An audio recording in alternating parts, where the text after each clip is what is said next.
जय हिंद मित्रांनो, आपल्या YouTube चॅनलवर मी सर्वांचं मनापासून स्वागत करत आहे। आजच्या या व्हिडिओच्या माध्यमातून आपण केंद्र प्रमुख परीक्षेचा जो काही अभ्यासक्रम आहे, सिलेबस आहे, तो एक्झॅक्टली काय आहे, पेपर 1 असेल किंवा पेपर 2 असेल, त्याकरिता कोणकोणते टॉपिक, कोणकोणते घटक, कोणकोणते विषय या ठिकाणी विचारण्यात येतात, या परीक्षेची भाषा कोणती राहते आहे, त्याच्यासोबत किती मार्कांचा पेपर राहतो, कोण यासाठी पात्र असतो, त्या सगळ्या गोष्टींची माहिती आपण या व्हिडिओच्या माध्यमातून तपशीलवार पद्धतीने जाणून घेणार आहोत। परंतु तत्पूर्वी आपण जर चॅनलवर नवीन असाल तर आमचे चॅनल सबस्क्राइब करा, साइडचे जे बेल आयकॉन आहे त्याला देखील प्रेस करा, जेणेकरून शिक्षक भरतीच्या संदर्भामधल्या कोणत्याही माहितीची अपडेट आपल्याकडून मिस होणार नाही। आणि मित्रांनो, डिटेल्स मध्ये सगळ्या गोष्टींची माहिती पाहण्याच्या पूर्वी आपण जर का या ठिकाणी किंवा आपल्यापैकी कोणीतरी रिलेटिव्ह असेल किंवा मित्रमंडळी असेल टीईटीची तयारी करत असेल तर त्यांच्याकरिता उपलब्ध आहे मिशन टीईटी ऑनलाइन बॅच। या बॅच मध्ये टीईटीचे पेपर 1 आणि पेपर 2 असे दोन्ही घटकांसाठीची परिपूर्ण तयारी या ठिकाणी करून घेतली जाते आहे। Daily live plus recorded lectures असेल, पीडीएफ नोट्स आहे, टेस्ट सिरीज आहे, 1 वर्षाची या ठिकाणी व्हॅलिडिटी, अनलिमिटेड व्ह्यूज आणि आतापर्यंत हजारो शिक्षक या ठिकाणी घडवणारा विश्वसनीय प्लॅटफॉर्म म्हणून नावारूपाला आलेलं मास्टर टीचर प्लॅटफॉर्म। त्या मास्टर टीचर हे जे काही ऍप्लिकेशन आहे ते आपल्याला डाउनलोड करून घेता येणार आहे। मराठी माध्यम असेल किंवा उर्दू माध्यम असेल, उर्दू माध्यमाकरिता देखील या ठिकाणी ही जी बॅच आहे उपलब्ध आहे। आणि विशेष म्हणजे जर आपण केंद्र प्रमुख भरतीची तयारी करत असाल तर त्या भरतीकरिता देखील या ठिकाणी उपलब्ध आहे केंद्र प्रमुख परीक्षा। या परीक्षेकरिता पेपर 1 साठी जो व्हिडिओ कोर्स आणि जे टेस्ट सिरीज आहे ती उपलब्ध करून देण्यात आलेली आहे। त्यासोबतच मॅथ रिझनिंगचे देखील व्हिडिओ कोर्स आणि टेस्ट सिरीज आणि त्याच्यासोबत सेपरेट टेस्ट सिरीज, यापैकी जे पॅकेज आपल्याला या ठिकाणी हवं आहे तो पॅकेज तुम्हाला या ठिकाणी जे आहे उपलब्ध करून देण्यात आलेला आहे। त्यामध्ये तुम्हाला जॉईन करण्याकरिता एकच काम करावं लागेल, प्ले स्टोर वरून आपल्याला मास्टर टीचर नावाचं जे ॲप आहे ते डाउनलोड करून घ्यावं लागणार आहे। चला आता आपण येऊया आपल्या मूळ मुद्द्याकडे, ते म्हणजे या ठिकाणी केंद्र प्रमुख परीक्षेकरिता जो काही सिलेबस आहे, जो अभ्यासक्रम आहे तो काय आहे। तर बघा, जी ऑथेंटिक माहिती आहे ऑफिशियल पद्धतीने ती महाराष्ट्र राज्य परीक्षा परिषद पुणे यांनी ऑलरेडी देऊन ठेवलेली आहे। आता हे कोणत्या ठिकाणी किती पदं आहेत त्या पदांचा तपशील आहे की एक्झॅक्टली महाराष्ट्रभरामध्ये प्रत्येक जिल्हा परिषदेमध्ये, प्रत्येक जिल्ह्यामध्ये जे आहे किती किती पदं आहेत ते या ठिकाणी उपलब्ध माहिती देण्यात आलेली आहे। आता फक्त आपण या व्हिडिओच्या माध्यमातून बघणार आहोत ते म्हणजे परीक्षा कशा प्रकारे घेतली जाते, परीक्षेसाठी विषय कोणते आहे, त्या विषयामधले जे स्पेसिफिक घटक आहेत ते कोणते कोणते आहेत। त्यामध्ये जर आपण पहिल्यांदा बघितलं परीक्षेची योजना, तर परीक्षेचे जे 2 टप्पे आहेत, पहिला टप्पा आहे लेखी परीक्षा। लेखी परीक्षेमध्ये वस्तुनिष्ठ बहुपर्यायी अशा प्रकारची परीक्षा असणार आहे। एक प्रश्नपत्रिका होईल 200 मार्कांना। म्हणजे ही परीक्षा जी आहे IBPS घेतं, ऑनलाईन पद्धतीने घेतं, एक पेपर या ठिकाणी 200 मार्कांचा असणार आहे। एक क्वेश्चन, त्याला 4 ऑप्शन्स असतात। ठीक आहे, हा एक मुद्दा या ठिकाणी क्लिअर झालेला आहे। परीक्षा 1 असणार आहे। लेखी परीक्षेची योजना व सविस्तर जो अभ्यासक्रम आहे तो आपल्याला या ठिकाणी दाखवण्यात आलेला आहे। आता आपल्या मनामध्ये एक प्रश्न आहे की परीक्षेचं जे माध्यम असणार आहे ते परीक्षेचे माध्यम एक्झॅक्टली कोणते आहे। तर परीक्षा जी आहे एक तर मराठी किंवा इंग्लिश या 2 भाषेमध्ये असणार आहे। आणि लक्षात घ्या, आपण जर का फॉर्म भरला तर आपल्याला प्रश्न मराठी प्लस इंग्लिश दोन्ही भाषेमध्ये या ठिकाणी विचारण्यात येतं। त्याच्यामुळे IBPS ची ती पॉलिसी आहे त्याच पद्धतीने राहणार आहे। सदर परीक्षा एकूण 200 गुणांची राहील व त्यासाठी 2 तासांचा कालावधी राहील। परीक्षेसाठी पुढील घटक असणार आहेत। म्हणजे लक्षात घ्या, या ठिकाणी एक गोष्ट या ठिकाणी समजून घेण्यासारखी आहे की जी टेट परीक्षा असते, टेट परीक्षा जी की आता नुकतीच या ठिकाणी पार पडलेली आहे, ती देखील 200 मार्कांची राहते। 200 मार्क आणि कालावधी जर का याला दिला आपण तर 2 तास राहतो।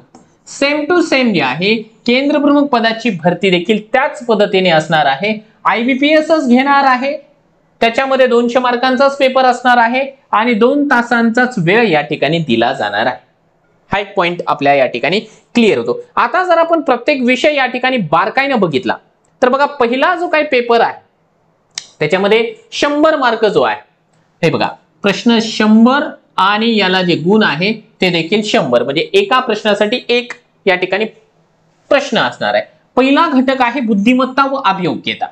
आता यामध्ये अभियोग्यता असणार आहे हा जो अभियोग्यतेचा टॉपिक आहे तो टेट परीक्षेमध्ये जशास तसा देण्यात आलेला आहे. ठीक आहे. त्यामध्ये तार्किक क्षमता, वेग आणि अचूकता, भाषिक क्षमता, आता यामध्ये एक तर बुद्धिमत्ता आली, त्यानंतर तार्किक क्षमता आहे, वेग अचूकता, गणिताचा भाग आलाय, भाषिक क्षमता, मग त्यामध्ये इंग्लिश असेल, मराठी असेल, म्हणजे यामध्ये इंग्रजीचे काही वोकॅब्युलरी विचारली जाते, मराठीची काही वोकॅब्युलरी विचारली जाते, अवकाशीय क्षमता, कल, आवड, समायोजन आणि व्यक्तिमत्व, हे आपल्याला या ठिकाणी सायकोलॉजीचे काही टॉपिक झाले. त्यानंतर बुद्धिमत्तेमध्ये जर आपण गेलो तर आपल्याला आकलन, वर्ग समीकरणे, समसंबंध, क्रमश्रेणी, तर्क, अनुमान, कूट प्रश्न, सांकेतिक भाषा, कोडिंग, डिकोडिंग वगैरे, लयबद्ध मांडणी, म्हणजे हा टॉपिक झाला बुद्धिमत्तेचा.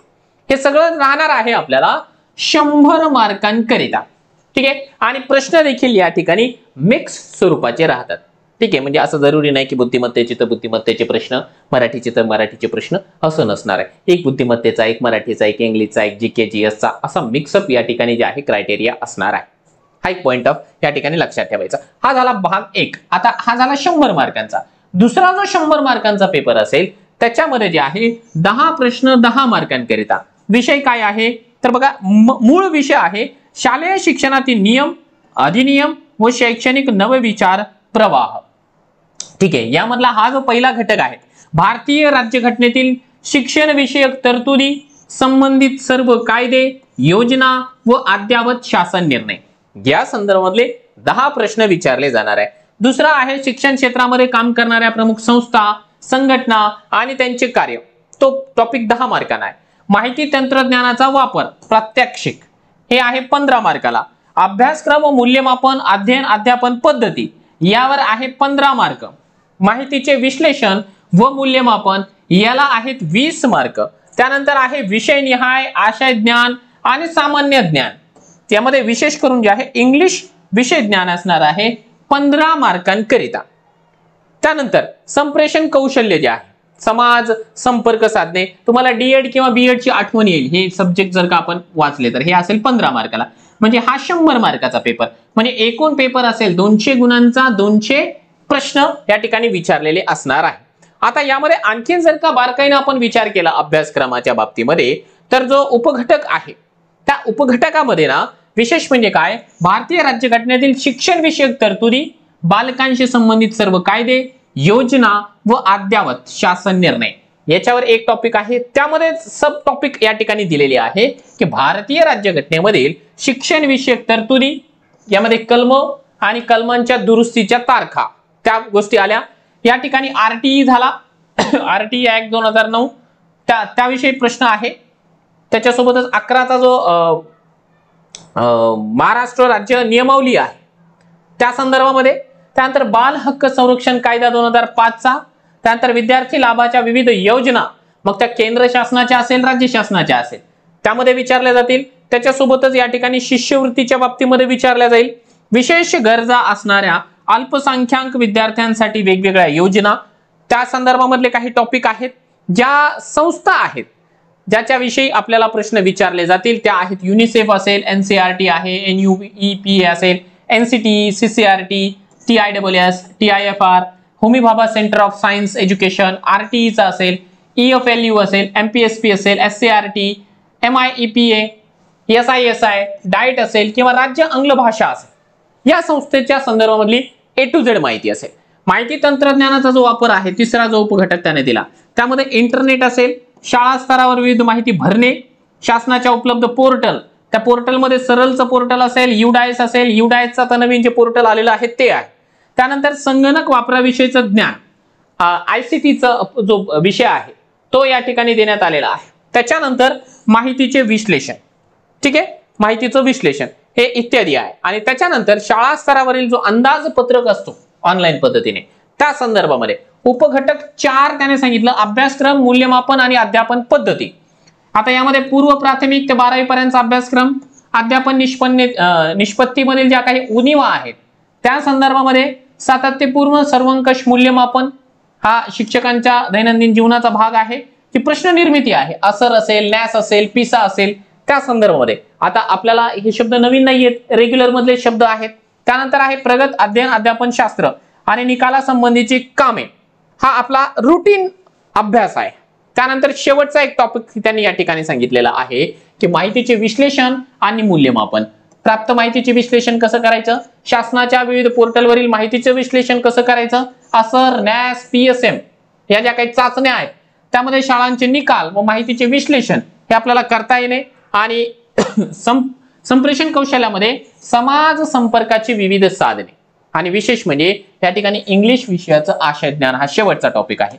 मराठी, गणित, विज्ञान, इंग्लिश, भूगोल, इतिहास, माध्यमिक स्तरापर्यंत विषयाचं बेसिक नॉलेज, चालू घडामोडी, क्रीडा विषयक घडामोडी या सगळ्या गोष्टी ज्या आहेत त्या अभ्यासक्रमामध्ये इन्क्लूड आहे. म्हणजे एक गोष्ट आपल्याला लक्षात घेण्यासारखी ही आहे की आपण जर का या ठिकाणी केंद्रप्रमुख पदासाठी परीक्षा देत असाल तर तोच शिक्षक या ठिकाणी परीक्षा देऊ शकतो त्याची 6 वर्षाची सेवा झालेली आहे. ठीक, एक तर प्राथमिक शिक्षक तो 6 वर्ष असायला पाहिजे, त्याच्याकडे जे आहे ग्रॅज्युएशन असलं पाहिजे किंवा प्राथमिकचा तो मुख्याध्यापक असला पाहिजे किंवा 6वी ते 8वी वरती कोणतं तरी पदवीधर शिक्षक असायला पाहिजे आणि त्याचे 3 वर्ष या ठिकाणी शिक्षण सेवक, 3 वर्ष शिक्षण सेवक आणि 3 वर्षाची सेवा. ठीक आहे, म्हणजे असे एकूण 6 वर्षाची सेवा त्याची 1 जानेवारीला कंप्लीट झालेली असायला पाहिजे. 1 जानेवारी तर तो शिक्षक या ठिकाणी या परीक्षेकरिता पात्र आहे आणि हा शिक्षक देखील केवळ आणि केवळ जिल्हा परिषदेचाच असायला पाहिजे. त्याच्या व्यतिरिक्त कोणताही शिक्षक या ठिकाणी अलाउ करण्यात आलेलं नाही. लक्षात घ्या. हा, आता मग यांची जी परीक्षा होणार आणि परीक्षांच्या आधारावर या ठिकाणी ज्याला जास्त मार्क्स असेल आणि तुम्ही जो जिल्हा या ठिकाणी निवडलेला असणार आहे, कारण याच्यामध्ये जिल्ह्यानुसार ही भरती होते आहे, तर ज्या जिल्ह्यामध्ये तुम्ही या ठिकाणी ज्या फॉर्म भरलेला आहे त्या जिल्ह्याच्या मेरिट यादीप्रमाणे तुमची निवड होणार आहे. म्हणजे आपण शिक्षक म्हणून दैनंदिन जीवनामध्ये जे काही काम करतो त्याच्याशी रिलेटेड जास्तीत जास्त विषय या ठिकाणी देण्यात आलेले आहे. तुम्हाला यासाठी जे काही मार्गदर्शन आहे, मार्गदर्शन मित्रांनो या ठिकाणी उपलब्ध आहे.